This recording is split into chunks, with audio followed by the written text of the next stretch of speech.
ഇലക്ഷനൊക്കെ ആവുന്നു, എല്ലാവരും സ്ഥാനാർത്ഥിയൊക്കെ ആവാനായിട്ടുള്ള നെട്ടോട്ടത്തിലാണ്. ഒരുപാട് കാലങ്ങളായിട്ട് സമൂഹത്തിൽ ഇലക്ഷനിലൊക്കെ നിന്ന് മത്സരിച്ച് ജയിച്ച് യാതൊന്നും ഈ സമൂഹത്തിന് ചെയ്യാത്ത ആൾക്കാർ പോലും വീണ്ടും വീണ്ടും സീറ്റ് പിടിക്കാനും മത്സരിക്കാനും തയ്യാറായി നിൽക്കുകയാണ്. മാറിക്കൊടുക്കത്തേയില്ല.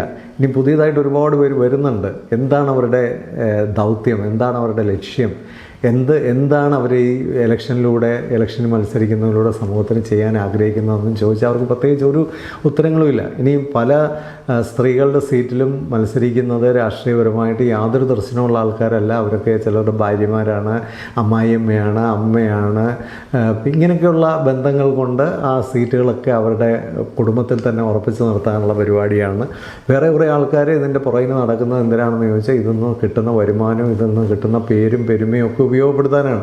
ഞാൻ അന്വേഷിച്ചപ്പോൾ ഈ ലോക്കൽ ബോഡി ഇലക്ഷനിലൊക്കെ മത്സരിച്ച് ജയിക്കുന്ന ആൾക്കാർക്ക് കിട്ടുന്ന ഓണററിയൊക്കെ വളരെ ചെറുതാണ്. എന്നിട്ട് പോലും എന്തുകൊണ്ടാണ് എല്ലാവരും ഇത് മത്സരിക്കാനായിട്ട് ഇറങ്ങിത്തിരിക്കുന്നത്? ഇതിൽ നിന്നൊക്കെ കിട്ടുന്ന വരുമാനം അല്ലെങ്കിൽ ഇതുകൊണ്ടൊക്കെ കിട്ടുന്ന ബെനിഫിറ്റുകൾ വളരെ കൂടുതലാണ്. അപ്പോൾ സ്വന്തം ബെനിഫിറ്റിന് വേണ്ടി ഇറങ്ങിത്തിരിക്കുന്ന ആൾക്കാരെ അല്ല നമ്മൾ തിരഞ്ഞെടുക്കേണ്ടത്.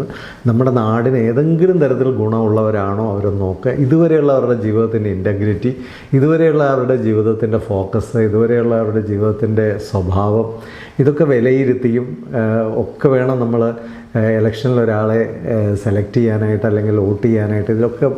ഇതിലൊക്കെ ദുഃഖകരമായൊരു കാര്യമെന്ന് പറയുന്നത് ഈ സമയത്ത് ജാതിയും മതവും വെറുപ്പും ഒക്കെ കലക്കി മനുഷ്യനെ തമ്മിൽ തല്ലിച്ച് എങ്ങനെങ്കിലുമൊക്കെ ജയിക്കാനുള്ള വളരെ ചീപ്പായിട്ടുള്ള പ്രവർത്തനങ്ങളൊക്കെ ആയിട്ട് ഒരുപാട് പേര് ഇറങ്ങിയിട്ടുണ്ട്. അത്തരം ആൾക്കാരെ ഒറ്റപ്പെടുത്തണം. കാരണം നമ്മുടെ സമൂഹം തോറ്റുപോകും.